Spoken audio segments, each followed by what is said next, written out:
बात करते हैं उस सियासी संग्राम की जो सनातन धर्म को लेकर छिड़ा हुआ है। सनातन पर जारी है सियासी संग्राम। उदयनिधि स्टालिन अपने बयान पर अड़े हुए हैं। वो कह रहे हैं मैंने जो कहा है वो मैं बार बार कहूंगा। सनातन पर साफ तौर पर यह सियासी संग्राम है। उदयनिधि स्टालिन पीछे हटने को तैयार नहीं। कह रहे हैं जो मैंने कहा है बिल्कुल सही है, मैं अपनी बात पर कायम हूं, जो मैंने कहा है बार बार कहूंगा। यह कहना है उदयनिधि स्टालिन का।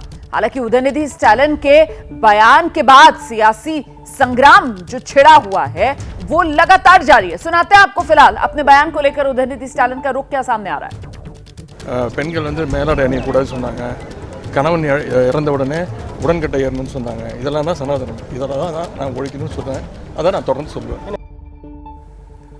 हम सीधे रुक करते हैं। हमारे साथ हमारे सहयोगी अभिषेक उपाध्याय इस वक्त मौजूद हैं। अभिषेक, जिस तरीके से उदयनिधि स्टालिन तो अपने रुख बदलने को तैयार नहीं है, मतलब सनातन पर यह सियासी संग्राम अभी आगे और बढ़ेगा और बीजेपी को बैठे बिठाए मुद्दा मिल गया है उदयनिधि स्टालिन के इस बयान के जरिए पूरे इंडिया गठबंधन पर निशाना साधने का।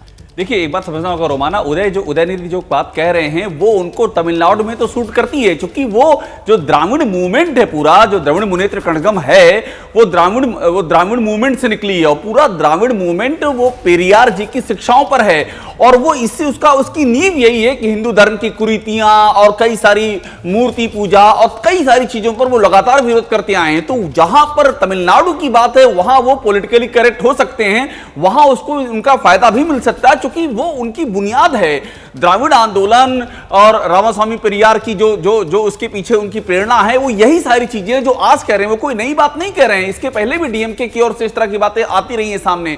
मुद्दा यहां पर यह है कि तमिलनाडु के बाहर क्या होगा, नॉर्थ इंडिया में क्या होगा, सेंट्रल इंडिया में क्या होगा। जब ये बात जाएगी तो आप समझिए कि पश्चिमी हिस्से में क्या होगा देश के, जहां पर सनातन और भगवान श्री राम और सारे जो आदर्श हैं वो घर घर पूजे जाते हैं। और इसी बात को एनडीए अब उठा रहा है और वो ये चाह रहा है दरअसल जिस बात का जिक्र कर रहे हैं ना, वो इसी से साफ हो जाता है कि बीजेपी की तरफ से उदयनिधि स्टालिन के सनातन के खिलाफ दिए गए इस बयान को लेकर जो विरोध किया गया वो दक्षिण भारत में या फिर तमिलनाडु में नहीं उस रूप में किया गया जिस रूप में दिल्ली से लेकर बिहार तक बीजेपी ने विरोध दर्ज करवाया। और निशाने पर बीजेपी के तमिलनाडु या फिर डीएमके या फिर उदयनिधि स्टालिन से ज्यादा कांग्रेस पार्टी है और अन्य इंडिया गठबंधन के दल हैं जिनकी मौजूदगी उत्तर भारत में है।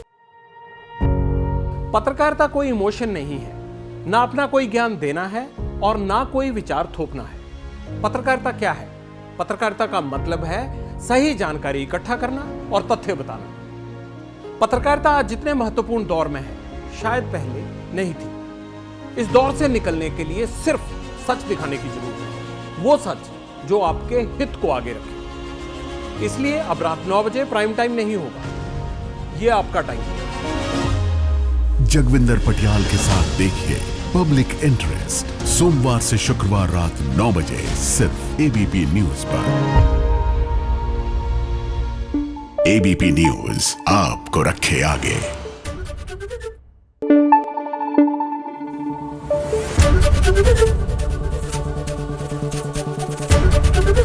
एबीपी न्यूज आपको रखे आगे।